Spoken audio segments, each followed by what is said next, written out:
Hey everybody, Nick Kiprios back yet again for another edition of Real Kyper at noon. Yesterday was a terrific day. Of course, as I told you, we gave Doug MacLean the day off. Real important that we pace him throughout this training camp.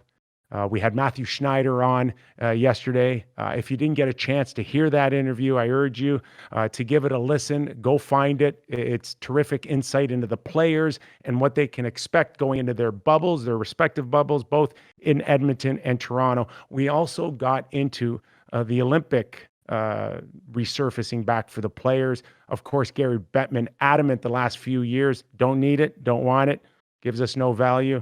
Well, guess what? They found value in terms of now being able to market out of the Olympics. So we'll get into that and more with Doug MacLean. Yes, I am bringing him back. We think that he's up for it.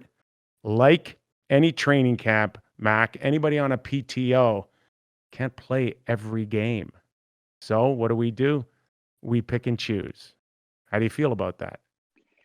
Yeah, it's really exciting. And the other thing with PTOs is that the player is also a free agent. So, you know what? I mean, I don't know if you're probably aware of this, but I have been getting quite a few offers since you've been shooting your mouth off about this PTO. So, you know what? It works both ways. I'm quite comfortable with it. But anyway, and I know there's some guys like John Shannon and company trying to get on. I know one thing. Pulver and Schneider certainly won't take my place when I listen to their on-air presentation. Good information, but boring as hell. Oh my gosh, you're a critic now on my guests. Listen, I did TV for 10 years. I've got a pretty good feel for when somebody's exciting and good information. I like the information. I just found the presentation a little boring. That's all. So let me get this straight. Are you threatening right now to go over to those TSN? No. Do you see what I did? Of course. Do you see what I did? I got a bleep button. Yeah. I know, I like it. Use it on me once in a while. Listen, if we sign you to a long-term contract here on the Real Kyper at Noon show, I will get you a bleep button. Deal? I'd be happy just for the camera. Oh. Now, I know on your off days, the most important thing for you is to listen to me on the show. So I assume that you got all the nuts and bolts out of Matthew Schneider's comments. For me, Doug, the biggest one was the players getting a lot more out of the IOC. The IOC actually bent over a little bit to get them back. How surprised are you that Gary Bettman now got his wish of being able to market the players out of the Olympics? Well, Gary got his I've been listening to Gary now for 4 years saying the owners don't want to stop the NHL season for 2 or 3 weeks and halt the season and shut down our business to go to the Olympics. I mean, we've been listening to Gary rave about that forever. Really bothered me because I, for one, love the Olympics, and I don't think all I think the Olympics does is promote the game. So the fact that the players, we know they want it to be there. We know Connor McDavid, we know Matthews, we know the young stars of today's game want to be at the Olympics. I think it's a win for the PA that they are going to the Olympics and that they got some extra, extra ammo per your conversation with Schneider, as far as, extra things from the IOC. I think it's a real positive. I love the fact we're going to be going to the Olympics. I love the fact that the PA got a little extra for it because Lord knows they gave up a fair amount in these negotiations. You know perfectly well that Gary just played that thing like a fiddle, that it was always about the perception that I'm taking it away for you so I can give it back to you in negotiations. The plan was all along to be part of the Olympics again. You didn't fall for that, did you? And no, I didn't fall for it. And I just don't understand how they can look at that as not just an amazing growth situation for hockey, for the game, for the fans, for everybody, for the players. The owners, okay, yeah, well, maybe they don't like it. There's a few that absolutely hate it, and there's some that like it. So I'm thrilled about it. The other thing that Matthew talked about was the appetite for World Cup hockey and the plan right now, as he told us on the show yesterday, was 2024, having your own World Cup. Have we gone from little international hockey to potentially too much? You think that there is an appetite for this every 2 years? I'm not. Look, you get sometimes the monotony of an 82 game season, becomes a bit of a drag. I mean, do we like these extra little tournaments? I didn't mind the World Cup of Hockey last time. I don't need it every 2 years. I love the Olympics every 4 years. I don't need the World Cup of Hockey every 2 years. But it is nice to see the stars in action. We liked the format in Toronto last time. We liked the different elements about it. The way they structured the teams turned out to be a fun situation. But I don't need a steady appetite of it, to say the least. These gimmicks of going over there and playing exhibition games, and I don't need any of that. I mean, yeah, they're trying to grow the game globally. I guess that's a positive. I just don't need it. I got a chance to cover the 2010 Olympics in Vancouver. I got a chance also to cover the 2016 World Cup in Toronto. And the one thing that was abundantly clear to me, and it's not about the talent. The talent we saw, and it was great, and it was fun in 2016. We all remember the young guns, team. Totally. Austin Matthews making his debut before even the Toronto Maple Leafs, and it was fun. But Mac, that World Cup still lacked drama, intensity, suspense. I don't know if you can ever get it back in a World Cup of Hockey like you can in the Olympics or even all those Canada Cups prior. You know what? I was in Salt Lake City for the Olympics as a general manager.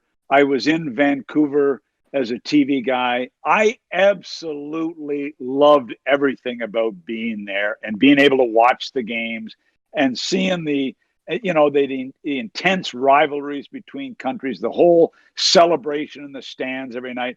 It is just an amazing live experience, the Olympics. That's why we needed it back. That's why I'm glad the PA battled for it. Bettman battled for it. I like it. I think it's great. And you remember in Vancouver, it was a spectacle. Salt Lake City, a spectacle. And great hockey. I mean, let's think about, I remember driving with Kenny Holland going back to our resort in Salt Lake City when Canada got trounced by somebody 7-1. Was it Sweden 7-1? And Kenny, we were going back and driving back and said, oh man, Wayne and Kevin Lowe and the boys, Pat Quinn and the boys are going to be feeling this one tonight. Talk about extreme pressure on a group. And then they come through with flying colors and win. It was so special to be in both of them. So I'm thrilled. I really am. All right, let's take it onto the ice this week. What we've seen in the last day, 2 days, inter squad games. The teams are doing everything that they can to kind of create a real kind of feel for the players, which as an ex-player, I can tell you, for me personally, was almost next to impossible. I hated inter squad games. I could never truly push the envelope like I felt that I could have or should have. Are the players getting anything out of this? Or no, more importantly, are managers or coaches really getting anything out of these inter squad games? Firstly, as a former coach years, I could tell that you hated inter squad games because you did diddly squat in them. I hardly even noticed. You can't run anybody, Mac. You can't give them a shot. You can't. No, you know what? I agree. It's hard. Look, tonight in Columbus, they've got this big match. It's going to be a real inter squad game. They're going to make it like a real NHL game. Are you kidding me? Toronto is, they're wearing their jerseys. They've got fake referees on the ice. I mean, they're doing everything they can to make it game-like. They've got a short window to get ready to play. Coaches, they spend all summer coming up with these crazy ideas. I mean, they've got nothing else to do. So, you know what? They're thinking it. They're trying to think out of the box. any way possible to replicate a real game, to get it as close as possible to a real game. I don't blame them for trying, but it doesn't get close to a playoff game. Seriously. Did you see Shea Weber's slap shot on some young prospect, goaltender for the Montreal Canadiens? He almost took his head off. Now you got Shea feeling bad the rest of the day. I mean, it's so hard to create anything. The best that they can do, Mac, is turn the music on and get the PA announcer going. I mean, that's what we're really coming down to. Like, seriously, does that make any difference? But, I left the whole story in Winnipeg the last couple of days is we're working on the power play. Oh, I know. It's great you're working on the power play. But how do you work on a power play when your defensemen aren't allowed? One of the most important parts of a power play is the point, that presence on the point. What defenseman, you just talked about Shea Weber, what defenseman in the NHL is going to drill pucks from the point in a power play practice on his own teammates when you've got 30 guys and you're desperate to be ready to play? Who wants to break an ankle? PK Subban would. We know he would. But other than that, who's going to do it? Seriously, you can't duplicate it. But, hey, good on them for trying. Well, now the most important thing is that they tee up everyone's goal song. Now, when did this happen? When did everybody start focusing on getting their own goal song? I think Johnny Gaudreau's "Johnny Be Good" by Chuck Berry. That's good. That's exciting. Now, if the breaking news is hold on. I want to know if you played, what would your song be?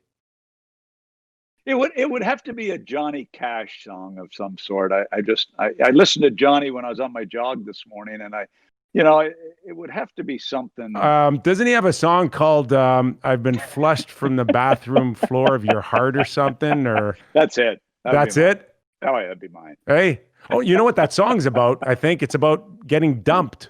So that's appropriate for maybe me and you. I've been dumped a few times, and you know what? The key to getting dumped is you hope that your salary doubles. But there you go. Mine did. Hey, speaking of the Montreal Canadiens, Shea Weber, teammate of his, arrived this week. Max Domi. Wow. We talked about Max last week on the show, and we did mention that he was skating in Toronto. So we certainly expected to see him show up, barring anything, in terms of positive tests. He should be good to go. That's good news for the Montreal Canadiens. Well, I'll tell you what's really good news for this show is that you, a few years ago, when you became a TV star, dropped the ball on your insider stuff. Remember Damian Cox and Elliott took over for your insider stuff? They didn't need me anymore. Clearly, they didn't need me anymore. You were sort of pushed aside. So I'm glad now that you're back into this because you broke the Bruins thing the other day. You broke the Max Domi thing the other day. So I'm glad to see, because it's good for the show that you're back into your groove of being an insider. And you're right on the money on Max. Let's be honest. Now I'm going to switch over to your earlier analysis of it. It's more important to be personable than it is on what you say. That's what you're getting with me right now. Oh, I know. So look, Max, it's a great story. We know he was going to step back for 7 to 10 days. You said the other day that he really it looked like he was going to come back and be there, and he wanted to play really bad. This is huge for the Montreal Canadiens, kid, in my opinion. What's Julien do with him? Because there is a lot of thought whether or not he's going to put him on the wing at center. Mac, you look at that matchup against Pittsburgh, and you got Philip Deneau, you got Suzuki, and then you go, who's playing against Crosby and Malkin? Danup's the guy that's going to play head-to-head. But look, I'll tell you what right now, Claude Julien's least problem coaching situation right now is where to put Max Domi. You put him at center, you put him at the wing. I don't care, but you get him into your lineup. With the talent level that he has right now, that is a really luxury and an easy decision to be able to have Max come back. Whether he plays on the wing, he's been successful at center to a degree with the Canadiens. He's been good on the wing to a degree. We know in Arizona, he was mostly on the wing. Montreal, he's played a lot of center. I like him at center personally, but I don't think that's that big a deal for Claude Julien because their talent isn't overwhelming, to say the least, up front. You know, there was some talk that perhaps Montreal may also be in a situation where not only do they want Max to come in and obviously contribute to the team and the success of this 24-team tournament, but he's still got a lot to show in terms of what you do with him on a contract extension. My understanding and the word I'm getting is Montreal does not have an appetite to sign him to a long-term deal, as many as 7 years.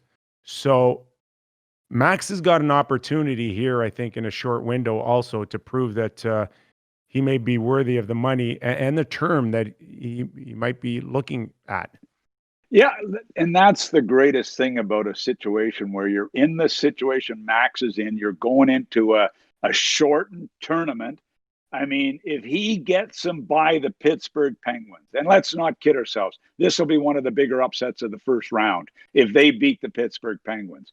But it's possible if Price stands on his head, a healthy Shea Weber, if they can shut down the Crosby situation. I don't know that they can do that. But I thought Price summed it up best when he said, if we can convince Crosby and Malkin to stay in the hotel and not come to the games, we'd have a better chance. But look, I still think Max has a chance here to make a real statement in this shortened tournament because this is a huge upset. If he can help them beat the Pittsburgh Penguins, his contract negotiations will be much easier. You think just asking them to stay in the hotel room? How about barricading the door? How about grabbing all the furniture out of the Royal York lobby and just putting it right up against their door? I think that they'll be there. Jimmy Rutherford would be, if Jimmy had to clear the door away himself, they will be there. So look, it's going to be interesting. The great thing about this tournament that I'm looking forward to is when we left in middle of March, we had a ton of injuries to good players and important players on teams. Every team's almost 100% healthy now. When have we seen that going into the playoffs? You speak about Gensel, who's become a star. You know, you speak about different players, Shea Weber, who's had his injury problems. Price, you would never know if he's healthy or not. All of them are coming in right now, every team, and they're almost 100% healthy. That's exciting for the hockey. Hey, just one more note on the Montreal Canadiens. I found Carey Price's comments, besides talking about begging Crosby and Malkin to stay back at the hotel. I found his comments quite interesting, Mac, in terms of winning and losing as a team. And, you know, I'm wondering who's that specific for? Is it just a throwaway line, or is he talking to the media who expect him to win this series by himself? I mean, you know, he talked about needing everybody to play over their heads. Now, Carey Price, Sidney Crosby, they don't get the luxury of anybody ever telling them to play over their heads. Why? Yeah. Because their bar is so high and they're so good that everybody would just assume that they're playing to their potential, not over their head. That's why you're getting paid $10 million a year. Right. You can't have one conversation about this series, Nick, without saying the only way Montreal can win is if Carey Price steals the series. That's the word. And every hockey person would say that. He has got to be better than the Pittsburgh goaltending. And he's capable of being better than Jarry and Murray. He is. There's no doubt about that. So it will be interesting to see if, as you said, he can play over his head. Well, no. Play his game. He said we all have to play over our heads. Exactly. So in other words, he's saying, you guys in front of me got to be way better than I've seen all season long for even me to have a chance. Isn't that what he basically said? And the one thing about Carey Price, I love listening to this guy when he talks to the media. Me too. Back to his said, right back to a couple of years ago when he told them all to chill out in an exhibition game. Kerry tells it the way it is. He's a real leader in that dressing room. He's got unbelievable respect in the dressing room. And there's not a player in that room that doesn't listen to every word Kerry says. I love it. All right, let's move it down the QEW. The Toronto Maple Leafs, another inter-squad game. This time, Toronto media drooling, Mac. I'm talking like right down the side of your face and right on your shoes, drool over Austin Matthews, John Tavares, and Mitch Marner together on one line. Mm-hmm. What do you think? If I'm Tortorella, I'm dreaming about that being a line. Because the next couple of shifts coming after that aren't going to have one of those three on it. So look, is it a realistic thing? It's a realistic thing to do at certain points in a game. If you're trailing, if you're down a couple of goals, you can try that as a coach. We go back to Malkin and Crosby playing together. We go back to these three guys playing together. Does it typically work? No, it doesn't work. Short term, it has a chance to work. Don't drool too much, boys. I wouldn't get that excited about it. For Toronto to win this series, they need depth up front, and I think they need to spread these guys out. Nylander's had a really good camp. They think he has a chance to really contribute. They need a lot more than these three on one line. I think it's a pipe dream. I think it's cute. I think they'll try it once in a while, but I'm not buying it. Gee, I'm so surprised at your downplay of that because I was with you, Chicago and Philadelphia 10 years ago. Yeah. And you're screaming for Joel Quenneville to put Taves and Kane together. Well, or they're not going to win the Stanley Cup. And who to this day, you still take credit for winning that Stanley Cup. I should have got a ring. Honest to God, I should have got a ring from them because finally Joel listened to us.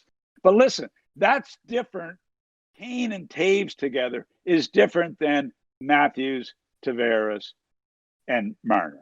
I mean, look, try it. See it if it happens. I hope I'm on this show down the road as a guest.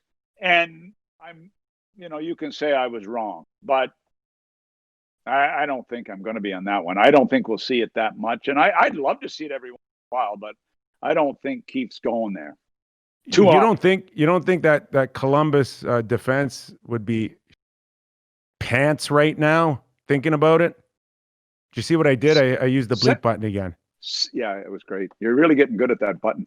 Seth Jones doesn't care if those three are together. Seth Jones would be excited, and so would Tortorella. You put out your checkers. Look, they're one of the best defensive teams in the league, Columbus. Not an overwhelming great year, but they are so tough to get scoring chances against. They protect, as Tortorella said, we protect the house. I don't think they would be that concerned about seeing that line come out. Every once in a while, hey, it creates a little stir on the bench. It challenges the coach to come with the right matchup. You know what? If you can catch Columbus with a weak line and try them out there. But that line could give up chances too, Kev. I've seen how that line plays, or those individuals play defensively. They could give up goals too. They could give up chances. So we'll see. But I appreciate you bringing that up about Chicago because I still do take credit for that. I'm really getting a sense that your money's on Columbus in this thing.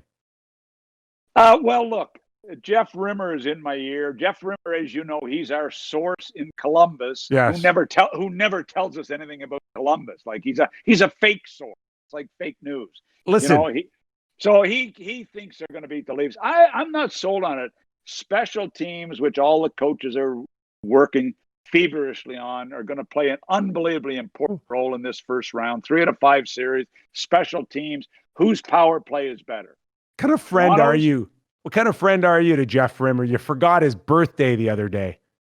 And he's so upset. He didn't phone me for 2 days, which was a real treat.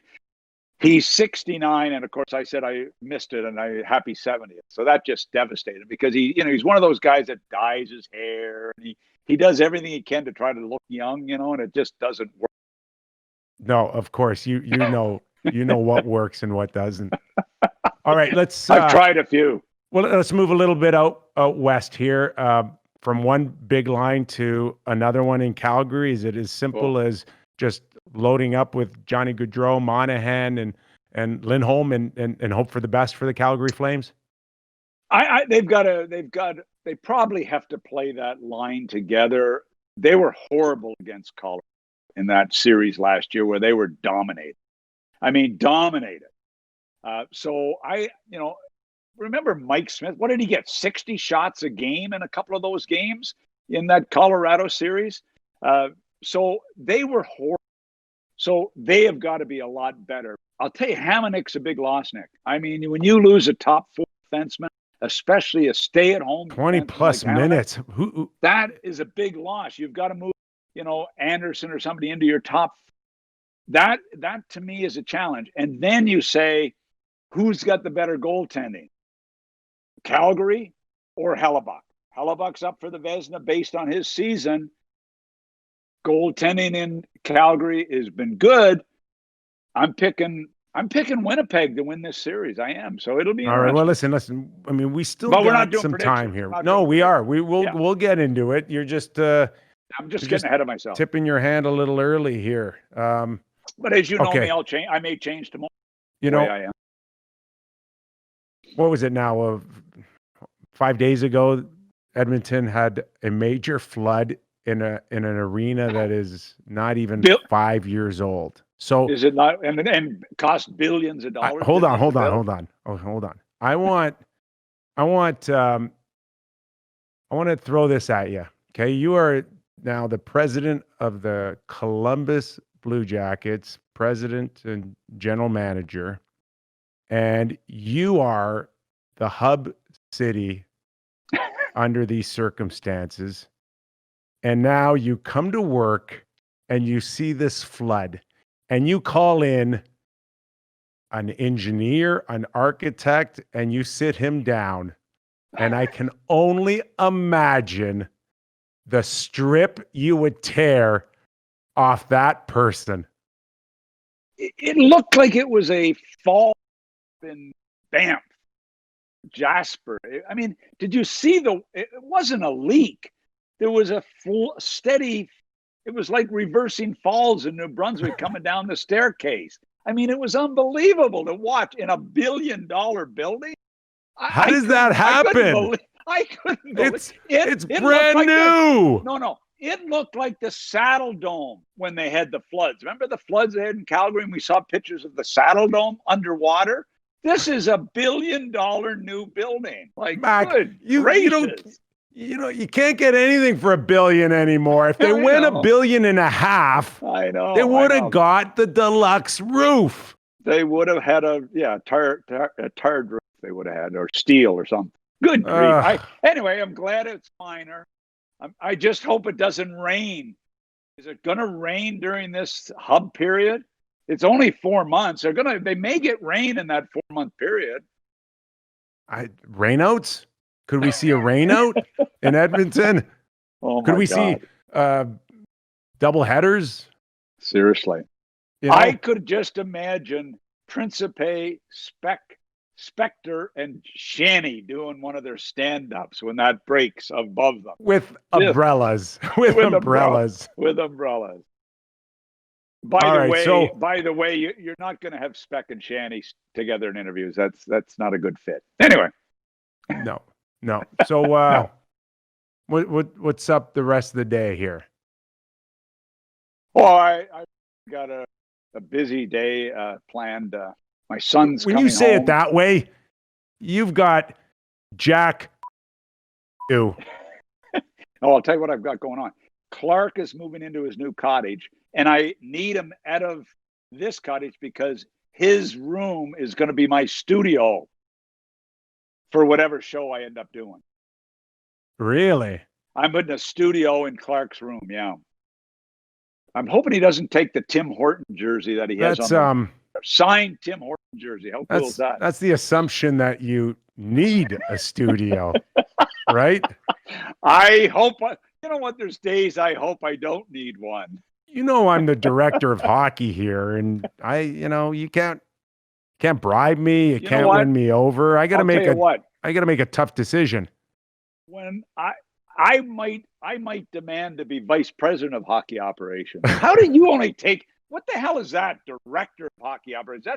That's far down the totem pole. It should be vice president of hockey I operations. don't know it. Don't you know titles? Thought it looked good on a card. Hey, listen, I got a monitor on the side here, but is that an old Sportsnet pullover you're wearing?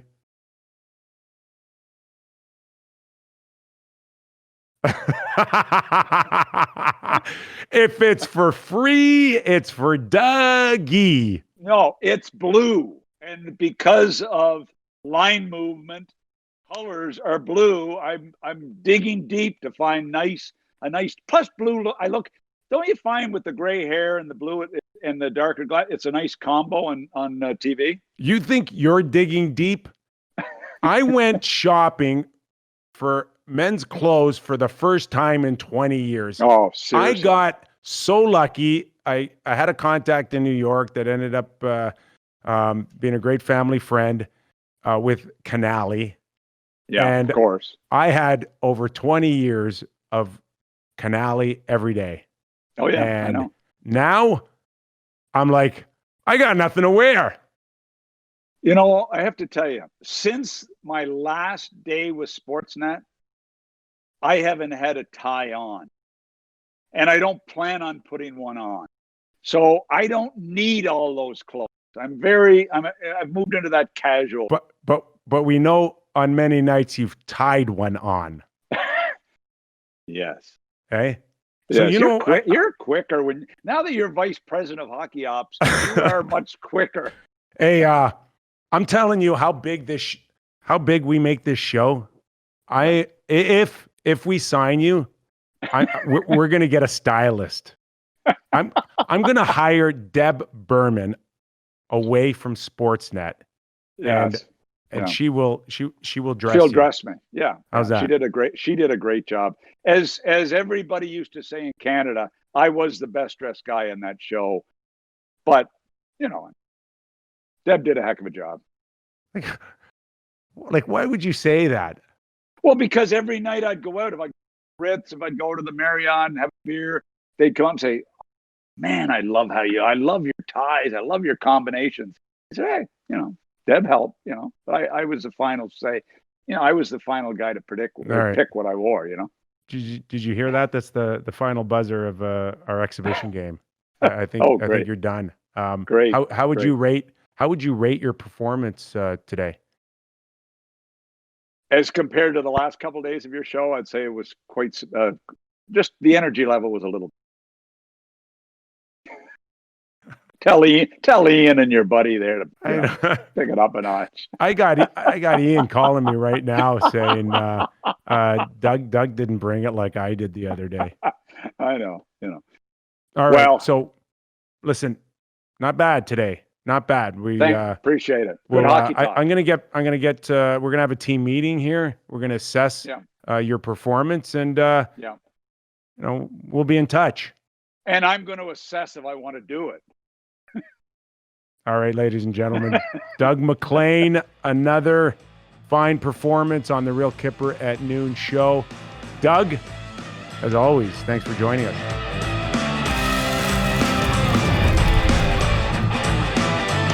All right, that's it for me.